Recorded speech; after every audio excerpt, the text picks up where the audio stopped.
दुनिया का सबसे बड़े लोकतंत्र भारत में ये चुनाव लोकतंत्र का त्यौहार है। आज छठे चरण के लिए आज नामांकन का आखिरी दिन था। भारतीय जनता पार्टी के प्रत्याशी के रूप में आज मैंने अपना नामांकन दाखिल किया है, अपने साथी विधायकों के साथ, संगठन के लोगों के साथ। और एक प्रक्रिया है लोकतंत्र के पर्व में हिस्सा लेने के लिए। मंत्री जी, मुकाबला है कांग्रेस और बीजेपी का मान रहे हैं, आप क्या कहते हैं? देखिए, देश में दूर दूर तक ना यहाँ मुकाबला है ना देश के मुकाबला है। इस देश में एकमात्र भारतीय जनता पार्टी है जो आज पूरे देश में अपने दम पर पूर्ण बहुमत की सरकार बना सकती है। देश में कोई ऐसा दल नहीं बचा है जो अपने दम पर सरकार बना सके। ये ठग बंधन इकट्ठा करने की कोशिश कर रहे हैं, ये अस्तित्व की लड़ाई लड़ रहे हैं। कांग्रेस भी 50 से नीचे जाएगी या 50 से 2-4 ऊपर जाएगी, सिर्फ इस लड़ाई में है। वरना कांग्रेस का राजकुमार जो अमेठी छोड़कर भागा, अब वायनाड के लोगों के साथ धोखा किया।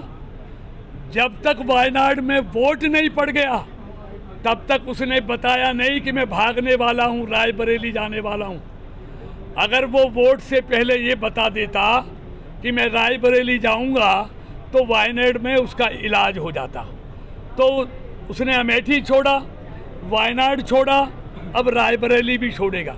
उनका कोई ठिकाना नहीं है, वो अस्तित्व बचाने में लगे हुए हैं। और इस देश को चाहिए एक मजबूत पूर्ण बहुमत की सरकार, और उस मजबूत सरकार का मजबूत नेतृत्व, मजबूत प्रधानमंत्री, जो सिर्फ आप मोदी है।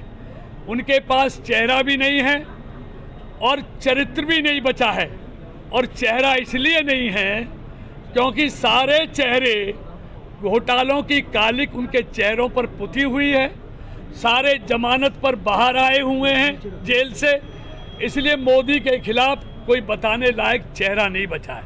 अगर उनमें हिम्मत है तो देश के सामने, जैसे मोदी भाजपा और एनडीए का चेहरा है, ऐसा चेहरा वो देश के सामने लेके जाएं तो उनको पता चल जाएगा कि देश की जनता किसके साथ खड़ी है।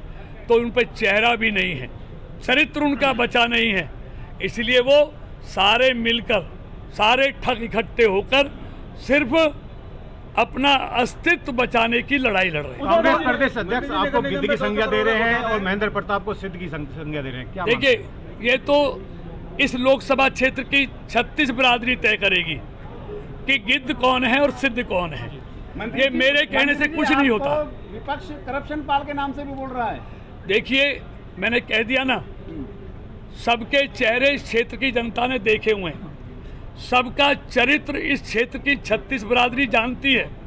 मंत्री जी, किसका किस पे क्या है, आप जरा इलाके में जाओगे तो खुद पता चलेगा। कह रहे हैं मीडिया से दूर रहने के लिए लोगों को। देखिए, मैं इतनी ओछी हरकत पे नहीं आ सकता। ये वो लोग हैं जो बौखलाए हुए हैं, जिनको सामने हार दिखाई देती हैं, वो किसी के बारे में कुछ भी कहेंगे, लेकिन मैं किसी पर कोई आरोप प्रत्यारोप नहीं लगाऊंगा, क्योंकि मुझे मालूम है अल्टीमेटली यहाँ से जीतना भारतीय जनता पार्टी ने है। इसलिए बौखलाए लोग कुछ भी कहेंगे, मैं बिल्कुल बौखलाने वाला नहीं हूँ और किसी की बातों से। मंत्री जी, विपक्ष कहता है कि 10 लाख का नारा जो है वो लगाना भूल गई है बीजेपी। देखिए, आज भी हमें मोदी जी की 400 पार जाएंगे और फरीदाबाद की जनता 10 लाख पार पहुंचाएगी, नोट कर लेना। लेकिन विपक्ष क्या कहता है, मुझे विपक्ष की बातों का जवाब नहीं देना, मुझे क्षेत्र की जनता की बातों का जवाब देना है। मंत्री जी,